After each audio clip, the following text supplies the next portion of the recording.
ഓണം ആഘോഷിക്കാതെ കുടുംബത്തോടൊപ്പം സെക്രട്ടേറിയറ്റിന് മുന്നിലെത്തി KAS ഉദ്യോഗാർത്ഥികൾ. തിരുവോണ നാളിലും ആശങ്കയൊഴിയാതെ കേരള അഡ്മിനിസ്ട്രേറ്റീവ് സർവീസ് KAS ഉദ്യോഗാർത്ഥികൾ നിയമനം വൈകുന്നതിൽ പ്രതിഷേധിച്ചും പട്ടിക റദ്ദാക്കുമെന്ന റിപ്പോർട്ടുകളിലെ ആശങ്ക പങ്കുവച്ചും ഉദ്യോഗാർത്ഥികൾ കുടുംബത്തോടൊപ്പം സെക്രട്ടേറിയറ്റിന് മുന്നിലെത്തി. 2025 നടന്ന KAS രണ്ടാം ഘട്ട പരീക്ഷയിൽ ഉന്നത വിജയം നേടി PSC നോട്ടിഫൈ ചെയ്ത 31 ഒഴിവുകളിലേക്കാണ് നിയമന ശുപാർശ കാത്തിരിക്കുന്നവരാണ് ഓണം പോലും മാറ്റിവെച്ച് തലസ്ഥാനത്തെത്തിയത്. KAS നിയമത്തിനായി PSC 31 ഒഴിവുകളാണ് നോട്ടിഫൈ ചെയ്തത്. എന്നാൽ റാങ്ക് പട്ടിക നിലവിൽ വന്ന് മാസങ്ങൾ പിന്നിട്ടിട്ടും നിയമന ശുപാർശ നടപടികൾ പൂർത്തിയായിട്ടില്ല. ഇതിനിടെയാണ് KAS റാങ്ക് പട്ടിക റദ്ദാക്കാൻ നീക്കമുണ്ടെന്ന തരത്തിലുള്ള റിപ്പോർട്ടുകളാണ് ഉദ്യോഗാർത്ഥികളുടെ ആശങ്ക വർദ്ധിപ്പിച്ചത്.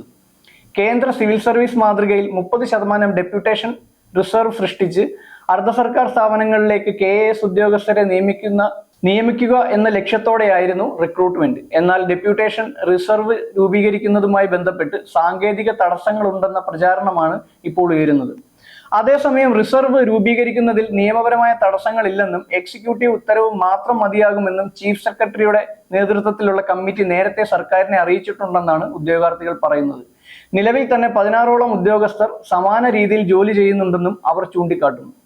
1 വർഷം മാത്രം കാലാവധിയുള്ള റാങ്ക് പട്ടികയിൽ നിന്ന് 7 മാസം പിന്നിട്ടിട്ടും നിയമനം നടക്കാത്തതിൽ പ്രതിഷേധിച്ച് ഉദ്യോഗാർത്ഥികൾ നേരത്തെ മുഖ്യമന്ത്രിയെ നേരിൽ കണ്ട് ആശങ്ക അറിയിച്ചിരുന്നു. നിയമനം നൽകാമെന്ന് മുഖ്യമന്ത്രി ഉറപ്പു നൽകിയിരുന്നു എന്നാണ് ഉദ്യോഗാർത്ഥികളുടെ അവകാശവാദം.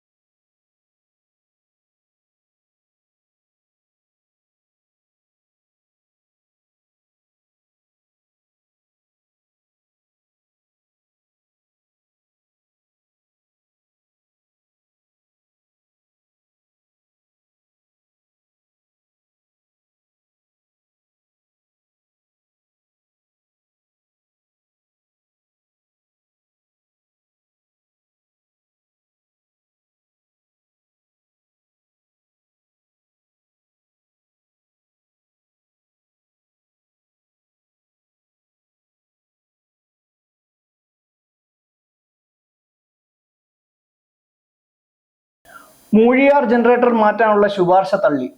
മൂഴിയാർ പവർ ഹൗസിലെ വിവാദം 4ാം നമ്പർ ജനറേറ്റർ മാറ്റി പുതിയത് സ്ഥാപിക്കാനുള്ള ജനറേഷൻ വിഭാഗത്തിന്റെ ശുപാർശ തള്ളിയതായി റിപ്പോർട്ട്.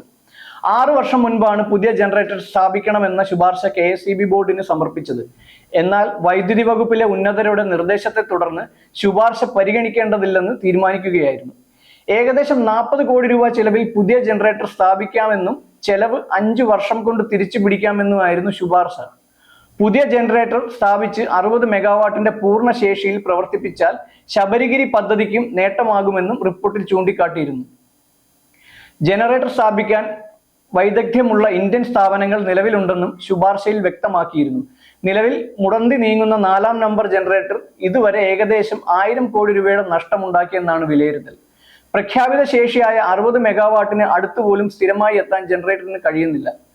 നാഷണൽ ഹൈഡ്രോ പവർ കോർപ്പറേഷനിലെ വിദഗ്ധർ നവീകരണം നടത്തിയ സമയത്ത് ഏതാനും ദിവസങ്ങൾ 60 മെഗാവാട്ട് ഉൽപ്പാദിപ്പിച്ചതൊഴിച്ചാൽ പിന്നീട് ജനറേറ്റർ പൂർണ്ണ ശേഷിയിൽ പ്രവർത്തിച്ചിട്ടില്ല.